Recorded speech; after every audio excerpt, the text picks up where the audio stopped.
Hello and welcome everyone. आपका इस BSc ज्ञान सागर में भरपूर स्वागत है। तो हम लोग पढ़ रहे थे जूलॉजी में यूनिट फर्स्ट, जिसमें एक टॉपिक है न्यूक्लियस। यह टॉपिक आप लोगों ने कई कक्षाओं में पढ़े होंगे। यह टॉपिक हमारे कॉम्पिटिटिव एग्जाम के लिए बहुत ही महत्वपूर्ण है। यह टॉपिक हमारे सेमेस्टर एग्जाम में शॉर्ट में पूछा जाता है। तो आज हम लोग देखेंगे nucleus. Nucleus was first discovered by Robert Brown in 1831 in the cell of an orchid. Nucleus केंद्रक की खोज सर्वप्रथम रॉबर्ट ब्राउन नामक साइंटिस्ट ने 1831 ईस्वी में आर्किड के सेल कोशिकाओं में किए थे। ये जो साइंटिस्ट थे आर्किड की कोशिकाओं में न्यूक्लियस का खोज किए थे रॉबर्ट ब्राउन ने 1831 ईस्वी में। J Hammerling conducted many experiment in 1931 and told us that the nucleus control the heredity characters। जो एक साइंटिस्ट थे जे हैमरलिंग ने सन 1931 ईस्वी में बताया था कि जो केंद्रक होता है वो अनुवांशिक लक्षण को नियंत्रित करता है। हेरिडेट कैरेक्टर्स अनुवांशिक लक्षण को नियंत्रित करता है। जे हैमरलिंग ने 1931 ईस्वी में कई खोजों के बाद बताया कि जो न्यूक्लियस होता है वह अनुवांशिक पदार्थ होता है और वह नियंत्रित करता है और वह केंद्रक अनुवांशिक लक्षणों को नियंत्रित करता है। Hence it is also considered as the control chamber of the cell। अतः इसे कोशिका नियंत्रण कक्ष भी माना जाता है। न्यूक्लियस को कोशिका कक्ष भी माना जाता है, कोशिका नियंत्रण कक्ष भी माना जाता है। किसको? न्यूक्लियस को।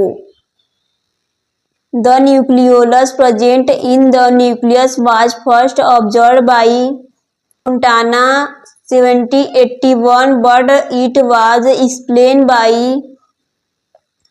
Schleiden in 1838। यहाँ बताया गया है कि जो केंद्रक में उपस्थित केंद्रिका को सर्वप्रथम फोंटाना नामक साइंटिस्ट ने 1781 ईस्वी में देखा था।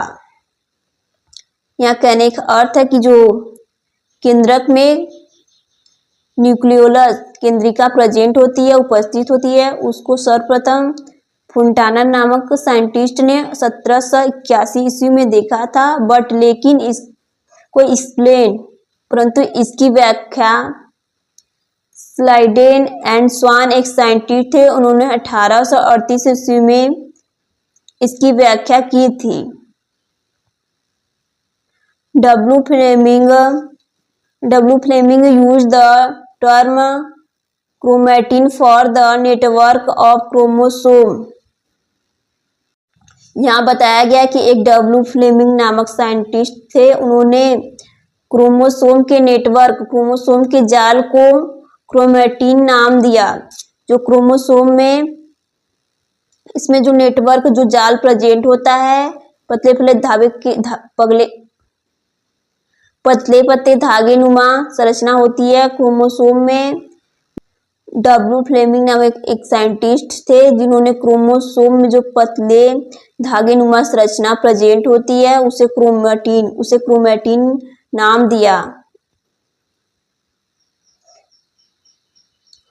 और बताया कि जो इसमें धागा प्रेजेंट होता है, जो नेटवर्क प्रेजेंट होता है, उसे हम क्रोमैटिन कहते हैं क्रोमोसोम में। अब हम आगे देखेंगे लोकेशन ऑफ न्यूक्लियस। केंद्रक की लोकेशन ऑफ न्यूक्लियस, केंद्रक की स्थिति। In most plant cell the nucleus is located in the center but in some cell it is free and moving। यह बताया गया है कि अधिकांश पादप कोशिकाओं में प्लांट सेल में केंद्रक केंद्र में स्थित केंद्रक न्यूक्लियस में प्रेजेंट जो सेंटर में प्रेजेंट सेल होते हैं वह कोशिकाओं में यह स्वतंत्र तथा गतिशील होते हैं, वो फ्री होते हैं और मूविंग गतिशील होते हैं। यहाँ कहने का अर्थ है कि जो अधिकांश पादप कोशिकाएं होती हैं उनमें जो केंद्रक केंद्र में उपस्थित होता है, केंद्रक में जो सेल प्रेजेंट होता है वह स्वतंत्र होता है एंड गतिशील होता है, गतिशील एंड स्वतंत्र अवस्था में रहता है। In glandular cells, the nucleus is found at the base. In mature plant cell, it is present on one side due to presence of vacuole। यहाँ बताया गया है कि जो ग्लैंड कोशिकाओं में केंद्रक प्रेजेंट होता है वह आधार बेस पर प्रेजेंट होता है, वो आधार बेस पर पाया जाता है। केंद्रक ग्रंथि कोशिकाओं में केंद्रक आधार पर पाया जाता है। यहाँ कहने का अर्थ है कि जो कोशिकाओं में केंद्रक आधार पर पाया जाता है, लेकिन पादप कोशिकाओं में वैक्यूल्स उपस्थिति के कारण एक और उपस्थित होता है। यहाँ कहने का अर्थ है कि परिपक्व पादप कोशिकाएं होती हैं उसमें राजधानी प्रेजेंट या उपस्थित होने के कारण जो केंद्रक होता है वह एक और उपस्थित होता है, एक और उपस्थित रहता है। साइज ऑफ न्यूक्लियस, केंद्रक का परिमाप। In plant cell the nucleus measures 3 to 25 nanometre. It occupies 10%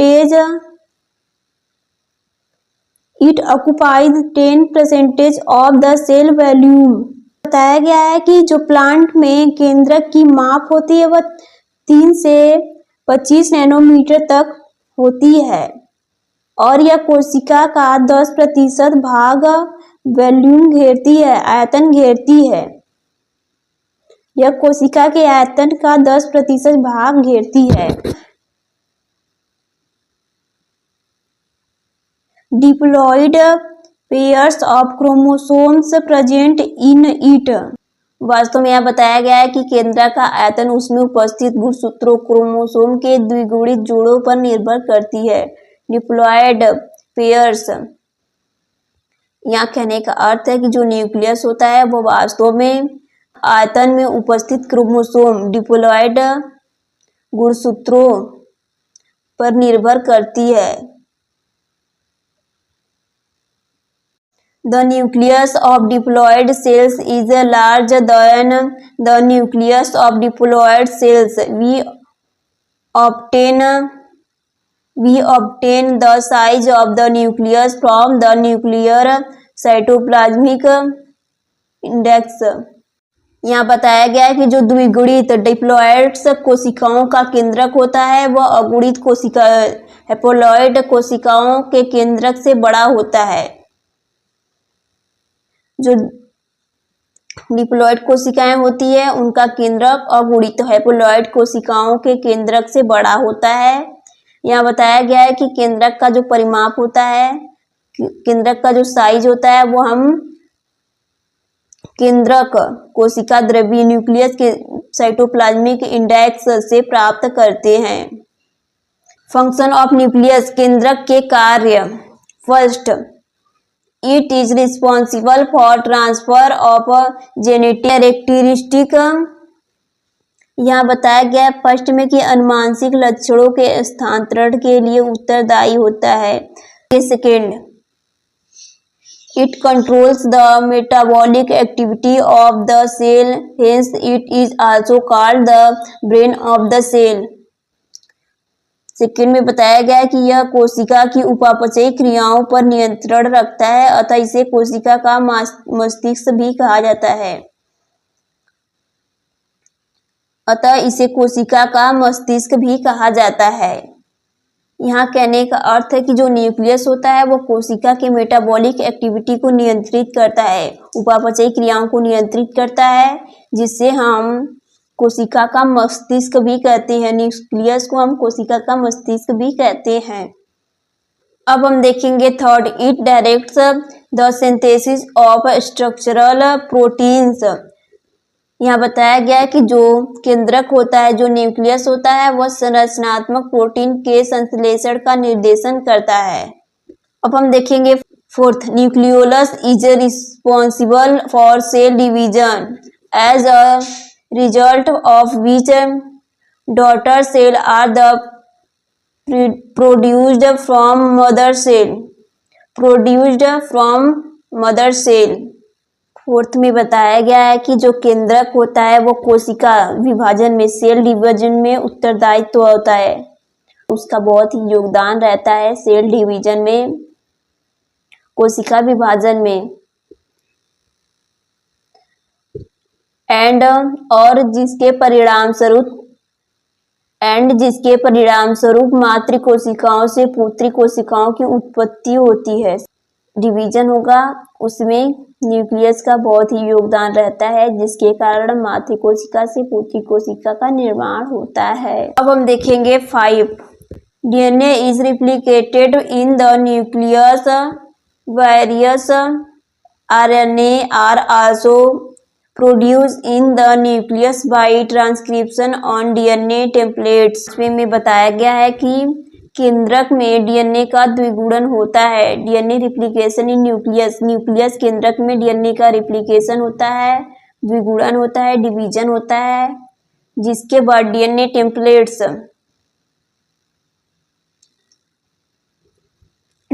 template अनुलिपीकरण transcription द्वारा, डीएनए टेम्पलेट्स द्वारा, जिसके बाद डीएनए टेम्पलेट्स पर अनुलिपीकरण ट्रांसक्रिप्शन द्वारा विभिन्न आरएनए का निर्माण केंद्रक में होता है। यहाँ बताया गया है कि जो डीएनए रिप्लिकेशन होता है वह न्यूक्लियस में होता है, जिसके बाद डीएनए टेम्पलेट्स के द्वारा पर ट्रांसक्रिप्शन द्वारा विभिन्न आरएनए का निर्माण न्यूक्लियस में होता है। अब हम देखेंगे 6, with the help of nucleolus the nucleus synthesize ribosome. 6 में बताया गया कि जो केंद्रिका होती है उसकी सहायता से केंद्रक राइबोसोम का संश्लेषण करता है। यहाँ बताया गया है कि न्यूक्लियोलस की सहायता से जो न्यूक्लियस होता है वह राइबोसोम को सिंथेसाइज करता है, संश्लेषण करता है राइबोसोम का। अब हम देखेंगे 7, synthesis of RNA, RNA synthesis, ये हेडिंग है। Synthesis of RNA takes place in the nucleolus. यहाँ बताया गया है कि आरएनए द्वारा जब आरएनए का सिंथेसिस होता है तो उस आरएनए का सिंथेसिस होता है न्यूक्लियोलस में। बताया गया है कि न्यूक्लियोलस में आरएनए का सिंथेसिस होता है, संश्लेषण होता है। अब हम देखेंगे 8, प्रोटीन सिंथेसिस। प्रोटीन सिंथेसिस से हेडिंग हो गया। Synthesis of some specific protein, some special proteins also takes place in the nucleolus. Protein synthesis में बताया गया है कि कुछ विशेष प्रोटीन का संश्लेषण न्यूक्लियोलस में होता है। कुछ जो विशेष प्रोटीन होंगे उनका संश्लेषण कहाँ से होगा? न्यूक्लियस से होता है या फिर होता है। ये नॉर्मल सी बात है कि जो विशेष कुछ प्रोटीन होंगे उनका संश्लेषण न्यूक्लियोलस से होगा। अब हम देखेंगे 9, some genes found in the nucleus help in cell differentiation. केंद्रक में पाए जाने वाले कुछ जीन्स कोशिकीय विभेदन सेल डिफरेंशिएशन में सहायक होते हैं। यहाँ बताया गया है कि केंद्रक न्यूक्लियस में पाए जाने वाले कुछ जीन्स कोशिकीय विभेदन सेल डिफरेंशिएशन में सहायता करते हैं, सहायक होते हैं। अब हम देखेंगे स्ट्रक्चर ऑफ न्यूक्लियस। न्यूक्लियोलस है और ये न्यूक्लियस है। न्यूक्लियस में पे कुछ न्यूक्लियस पोर प्रेजेंट होते हैं। जो पीला वाला पार्ट है वो न्यूक्लियोलस है। और न्यूक्लियोप्लाज्म देखिए, न्यूक्लियस के अंदर न्यूक्लियोप्लाज्म प्रेजेंट है। और जो पतले धागे नुमा संरचना है उसको हम क्रोमैटिन कहते हैं। आप लोगों को हमने बताया कि क्रोमैटिन कैसा होता है, जो पतले धागे नुमा संरचना होती है जो न्यूक्लियस में प्रेजेंट होती है, जिसे हम क्रोमैटिन कहते हैं। और ये एंडोप्लाज्मिक रेटिकुलम है और ये गोल्जी कॉम्प्लेक्स है। आप लोग देख सकते हैं, आप लोग को शायद बहुत अच्छे से डायग्राम समझ में आ रहा होगा। बहुत ही अच्छा डायग्राम हमने लिया है जिसमें न्यूक्लियोलस, न्यूक्लियस इन्वलप और nucleoplasm, chromatin material, Golgi complex, endoplasmic reticulum, nucleus pore, structure of nucleus. I hope आप लोगों को ये वीडियो बहुत ही अच्छे से समझ में आया होगा एंड आपके लिए हेल्पफुल रहा होगा। आज हम लोगों ने पढ़ा न्यूक्लियस। अगर आप लोगों को स्क्रीनशॉट लेना है तो ले लीजिए।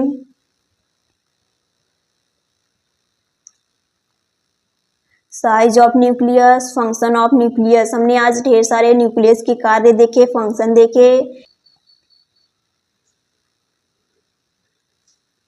न्यूक्लियस एक अनुवांशिक पदार्थ के रूप में कार्य करता है हमारे बॉडी में। आप लोग स्ट्रक्चर का भी स्क्रीनशॉट ले लीजिए। आप लोगों को बहुत ही अच्छे से समझ में आया होगा। अगर आप लोगों को ऐसे ही अच्छे वीडियो चाहिए तो हमारे चैनल को लाइक एंड सब्सक्राइब करें और हमारे चैनल पे जुड़े रहिए। अगर आप लोगों को बीएससी फर्स्ट सेमेस्टर की तैयारी करनी है तो हमारे चैनल पे जुड़े रहिए और बने रहिए। हमारे चैनल पे आप लोगों को बीएससी फर्स्ट सेमेस्टर की तैयारी बहुत ही अच्छे से करवाई जाएगी। आप लोगों को अगली वीडियो जल्दी प्रोवाइड की जाएगी। आज की इस वीडियो में इतना ही। Thanks everyone for listening me.